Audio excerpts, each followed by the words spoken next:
Payroll का जो हम क्वेश्चन आज करने जा रहे हैं that is from March June 2021 attempt and this was a 30 mark question जिसमें से 24 marks were from evaluation of internal controls. ठीक है, जिसमें पेरोल सिस्टम में से 24 मार्क्स कवर हुए थे। Let's see first the requirements. मैंने 6 मार्क्स की जो सब्सटैंटिव प्रोसीजर्स की रिक्वायरमेंट तो मैंने यहाँ पे नहीं लिखी है, बिकॉज 24 मार्क्स कवर हो रहे हैं इस चैप्टर से, और बाकी 6 मार्क्स नेक्स्ट चैप्टर जो हम कवर करेंगे इंशाल्लाह, तो उसके अंदर हम इसको कर लेंगे। तो फर्स्ट रिक्वायरमेंट देखें जरा। Describe the following methods for documenting internal control systems and for each explain a disadvantage of using this method. So you have to explain narrative notes or internal control questionnaires को explain करना है, उसके disadvantage एक एक बता देना है for 4 marks. ठीक है, then 2 marks for this and 2 marks for this, so total of 4 marks. फिर उसने कहा है कि आइडेंटिफाई एंड एक्सप्लेन करें 4 की कंट्रोल्स इन castle career companies payroll system. पहले हम पेरोल सिस्टम के पूरे सिनेरियो को इस तरह पढ़ेंगे to identify key controls and we will explain के by are the called controls, हमने स्ट्रेंथ्स क्यों बोल रहे हैं, and you know for all controls हम हमेशा टेस्ट ऑफ कंट्रोल डिस्क्राइब करते हैं टू सी कि वो ऑपरेट भी इफेक्टिवली कर रहे हैं या नहीं। फिर उसने कहा दोबारा क्वेश्चन पढ़ो और अब आओ 6 डेफिशिएंसीज के साथ। ठीक है, और फिर क्योंकि डेफिशिएंसी है तो हमें रिकमेंडेशन देनी पड़ेगी in the table format. So 24 marks cover हो रहे हैं इस क्वेश्चन के, which is March June 2021 attempt का सिनेरियो 1 क्वेश्चन। ठीक है, let's read the question and then we will understand its examiner answer कि उसने किस तरीके से किया हुआ है, और आप इसकी स्ट्रेंथ्स और डेफिशिएंसीज को देखोगे और रिकमेंडेशंस को देखोगे। ठीक है, so this 1 July 2005 you are an audit supervisor of Apple and Company, and are in the process of reviewing extracts of the systems documentation which has been completed on the payroll cycle of the Castle Courier Company, as well as preparing the audit programs for the forthcoming final audit for the year ending 30th September 2005. While I am reading it first time, पहले आप सिर्फ strengths यानी controls को identify करो, and we have to come up with 4 controls. It's for 8 mark requirement, so 4 controls, 4 test of controls, 2 mark per control and test of control. ठीक है, okay. Year end है 30th September 2005. Courier company is a package delivery company which operates from a large distribution center. Company के 200 staff है, of whom 120 of these staff are delivery drivers. All staff work a standard 8-hour shift each day and are paid monthly. All staff members are required to clock in and out using a sequentially numbered key card, which is a good thing, which which contains the unique employee number and name sequence and name. Sequence checks on the की card से, उससे भी अच्छी बात है, उसी का ही control है कि हम सीक्वेंस चेक परफॉर्म करते हैं उन कार्ड्स पे, and data recorded in the clocking in system are carried out by the human resource supervisor on a regular basis. The clocking in process is monitored. Second control, on entry to the distribution center, and weekly checks are carried out by the HR department who review the video footage to ensure that no staff member clocks in for someone else. यानी वो कह रहे हैं कि आपने उसको जहाँ पे आपने क्लॉकिंग इन मशीन रखी हुई है वहां पे कैमरा रखा हुआ है, और कैमरा की जो फुटेज निकलती है उसको एक HR पर्सन उसको रेगुलर बेसिस पे रिव्यू करता है टू मेक श्योर कि कोई एम्प्लॉय किसी और एम्प्लॉय की अटेंडेंस तो नहीं लगा रहा। Recordings are kept in date order in the HR department and logged on a spreadsheet together with the name of the person who has reviewed the footage. Okay, the clocking in system is directly linked to the payroll system and information regarding the hours worked by the staff, which is automatically transferred into the payroll system. यानी manual नहीं है, automatic है, errors कम होंगे। The payroll system then automatically calculates gross pay deductions net pay. Payroll clerk confirms that the transfer of hours and calculations has been done correctly by recalculating. So recalculation perform हो रही है, which is a good thing. For a sample of employees gross to net pay, a payroll supervisor then reviews this check. Okay, clerk recalculation perform कर रहा है, supervisor उसकी recalculation को check कर रहा है और उसके ऊपर अपने साइन कर रहा है, विच मीन्स के ऑथराइज्ड हो रहा है काम और हर एम्प्लॉय को उतनी पेमेंट जा रही है जितनी कि उसकी बनती है. This was the third control. All staff are entitled to 22 days holidays a year. Employees are paid for any holiday which has not been taken at the end of the year. Department managers are required to approve all holiday requests by authorizing employees' holiday forms. However, this doesn't always occur. इसमें कोई control strength नहीं है. मुझे तो deficiency नजर आ रही है, मैं इसको हाईलाइट नहीं कर रही अभी. Payroll system is password protected. Password is changed on a monthly basis by the payroll manager using a random password generator. ये भी एक कंट्रोल है. चौथा कवर हो गया. एंड 4 से ज्यादा ही होंगे. Once the payroll has been agreed by the payroll supervisor, payroll clerk provides detail of the net pay due to the each employee to the financial controller.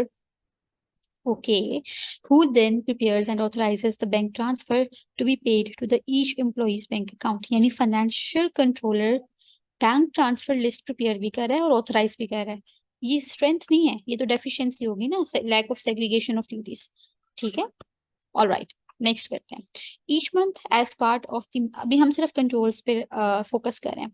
Each month as a part of the month end procedures the finance director undertakes a payroll control account reconciliation. Reconciliation बनाना हमेशा अच्छी बात होती है और एक senior person बना रहा है और उसको डिफरेंसेस को इन्वेस्टिगेट करे to make sure that the payroll figure has been posted into the accounting records correctly, जो कि एक strength है. Company's HR department is responsible for processing starters and leavers using a joiner leaver form to notify the payroll department of the change. On receipt of the joiner leaver form, a payroll clerk updates the payroll system. An edit report is generated which records the changes made, but this report is not reviewed. Not a control. 2 staff members from the HR department have been absent for some time due to illness. As a result, the operation manager has processed 6 newly recruited temporary delivery drivers and instructed the payroll department to set up the new employees. यानी कि HR department ने जब कोई joiners leavers create करने होते हैं तो एक फॉर्म क्रिएट करता है और पेरोल को प्रोसेस कर देता है और वो उसको अपडेट कर देता है अपने सिस्टम में. क्लर्क करता है बेसिकली ये काम, लेकिन वो उस रिपोर्ट को जो बना रहे हैं उस चेंज की उसको रिव्यू नहीं किया जाता. ठीक है. फिर डिलीवरी ड्राइवर्स की आगे स्टोरी ये है कि delivery drivers are sometimes required to work over time particularly in busy periods. फिर over time is necessary. The operation manager has to authorise over time in excess of 5 hours per week. Some temporary delivery drivers receive their wages in cash. The delivery driver collects their pay packets from the finance department when it is ready. The member of staff in the finance department will ask for the delivery driver's name to check that there is a pay packet prepared. यानी कि उसकी identification card नहीं देख रहा, सिर्फ उसका नाम पूछ रहा है, उसको पकड़ा रहा है. And if there is they provide the delivery driver with their pay packet, जो कि एक डेफिशिएंसी हो सकती है. The company has to pay employment taxes to the tax authority by the end of each month. Each month the payroll supervisor calculates the total liability due to the tax authority, and then this is passed to the financial controller who checks the calculations prior to the payment being paid, which is a strength कि उसको check किया जा रहा है before payment. छठा control है. To encourage delivery drivers to make deliveries on time, the company pays a discretionary bonus is always a weak thing.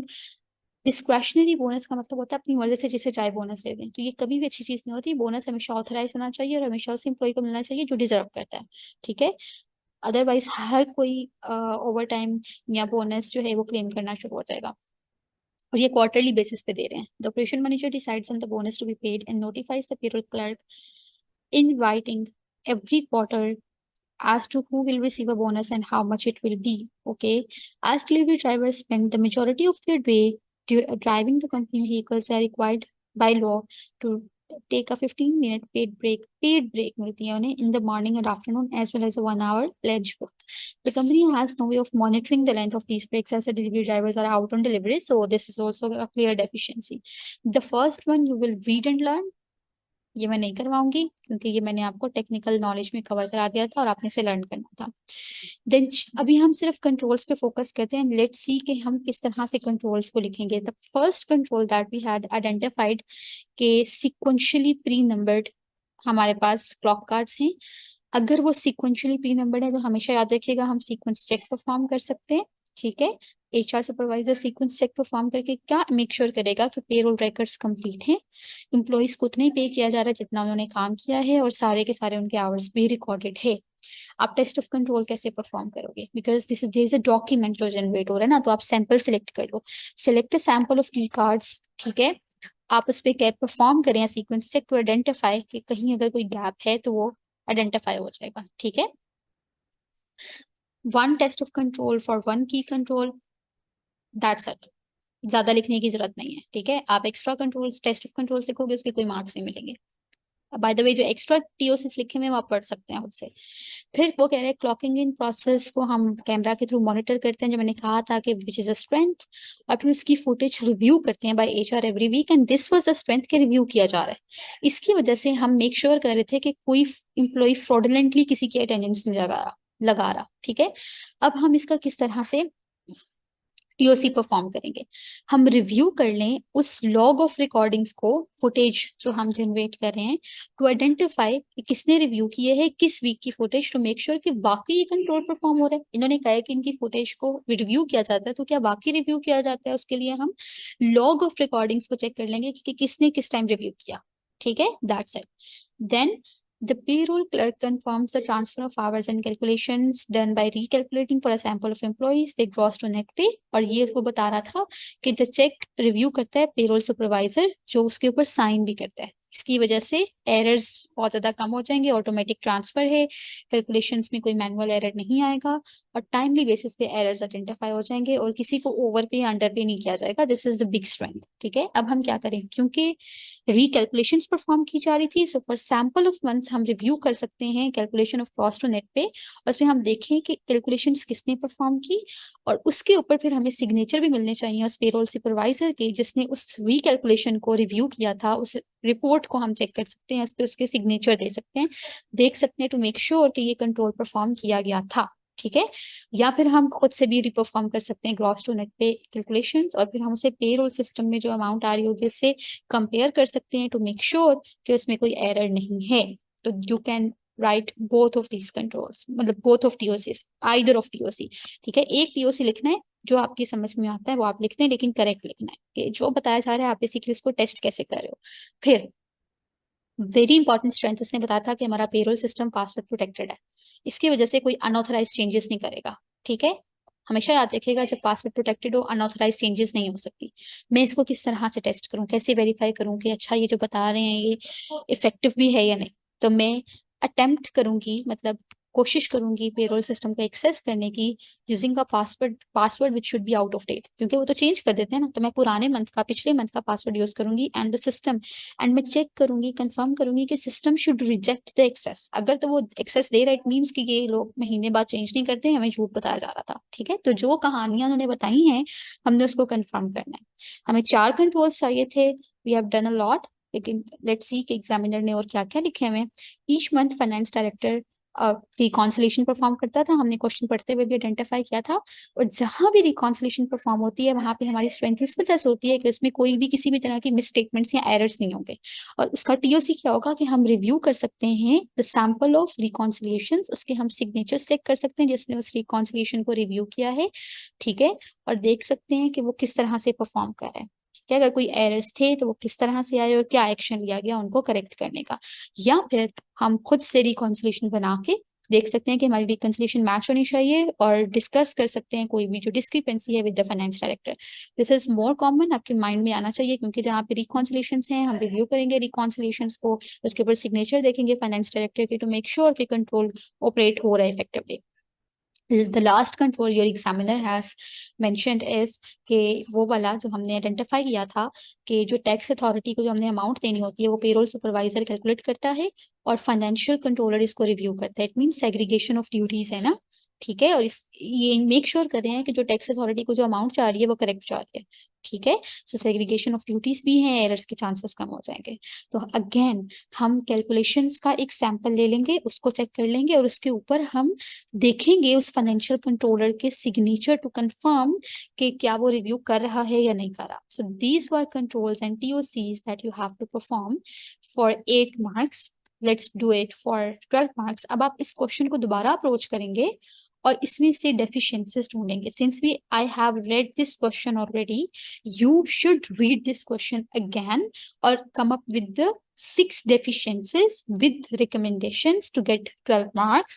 For each deficiency, you will explain why are you calling it a weakness, why are you calling it a deficiency, and identify करने का 0.5 mark. Identify by identify I mean कि आप identify करो, copy paste करो, 0.5 mark, आप उसे explain करो why is it a weakness, another 0.5 mark, 1 mark complete, 1 for recommendation अगर आप वो recommendation ठीक लिखते हो तो।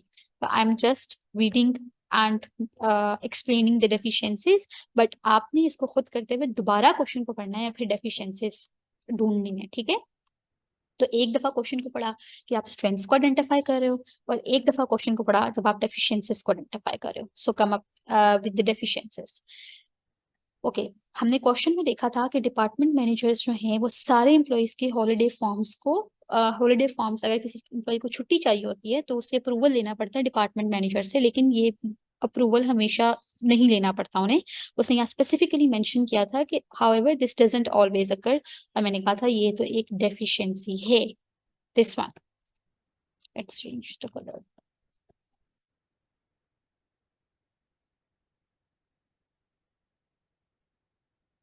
ठीक है, so this was a deficiency. अब हम एक्सप्लेन करेंगे why is it a deficiency. इसका मतलब है कि अगर हर एम्प्लॉय की छुट्टी को हर दफा अप्रूव नहीं किया जाता तो एम्प्लॉइज अनऑथराइज्ड लीव ले सकते हैं, जिसकी वजह से आपके ऑपरेशंस में मसले आएंगे। ऑब्वियसली एम्प्लॉइज होंगे नहीं तो ऑपरेशंस कौन परफॉर्म करेगा। ऑल्सो क्योंकि वो अप्रूव नहीं कर रहे तो उसकी पेमेंट्स, छुट्टी अप्रूव नहीं की इसका मतलब है कि अंडरस्टैंडिंग ये जा रही है कि वो काम पे है, हालांकि वो काम पे नहीं है और उसकी उन्हें पेमेंट भी हो जाएगी, ठीक है, और इनकरेक्ट पेमेंट्स हो जाएंगे। कंट्रोल रिकमेंडेशन ये है, यानी हमारी रिकमेंडेशन ये है कि एम्प्लॉइज को रिटर्न कंफर्मेशन लेनी चाहिए for holiday in the form of approval, approval देना चाहिए, ठीक है। सिंपल रिकमेंडेशन की लीव्स शुड बी अप्रूव्ड, ठीक है। और इंफॉर्म करना चाहिए, should be informed that they will not be able to take holiday without this notification। Employees को पता होना चाहिए कि वो इस अप्रूवल के बगैर छुट्टी नहीं ले सकते, ठीक है।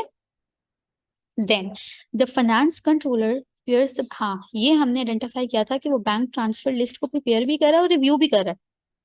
कहाँ पे किया था हमने, let me show you.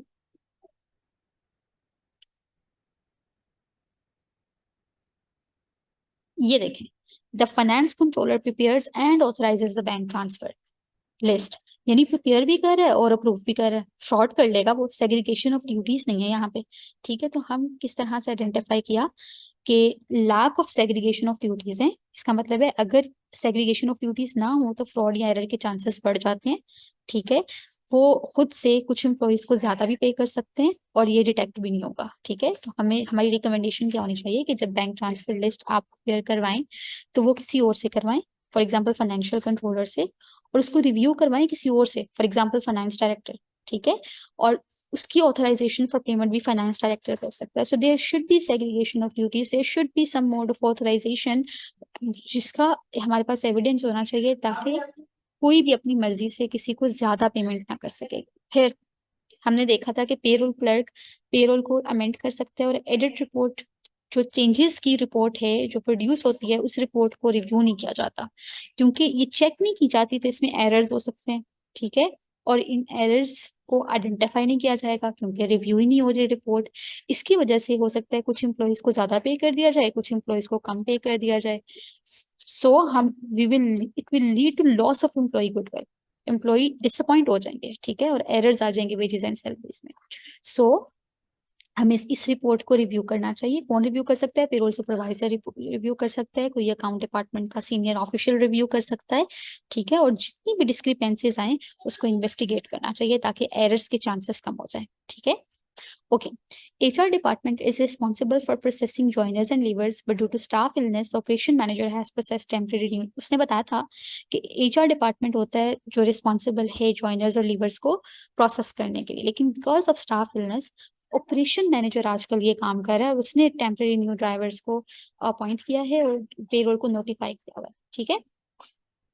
So weakness is कि operation manager may not carry out all the required procedures for processing temporary drivers, कि जो procedures हमें परफॉर्म करने चाहिए थे for processing temporary new drivers, वो सारे के सारे प्रोसीजर्स हो सकता है उसने इम्प्लीमेंट ना किए हो सकता है उसने प्रॉपर डॉक्यूमेंटेशन यूज ना की हो, जिसकी वजह से उनको पेरोल रिकॉर्ड्स में प्रॉपरली सेटअप ना किया जा सके। फॉर एग्जांपल जिस ड्राइवर ने 15 अक्टूबर को ज्वाइन किया है उसको हम 25 अक्टूबर से उसका पेरोल स्टार्ट कर रहे हैं, तो कैलकुलेशंस में गलतियां आ सकती हैं, आप उनको उतनी पेमेंट नहीं दे रहे हो जितनी उनको जो जितनी वो डिजर्व करते हैं, ठीक है।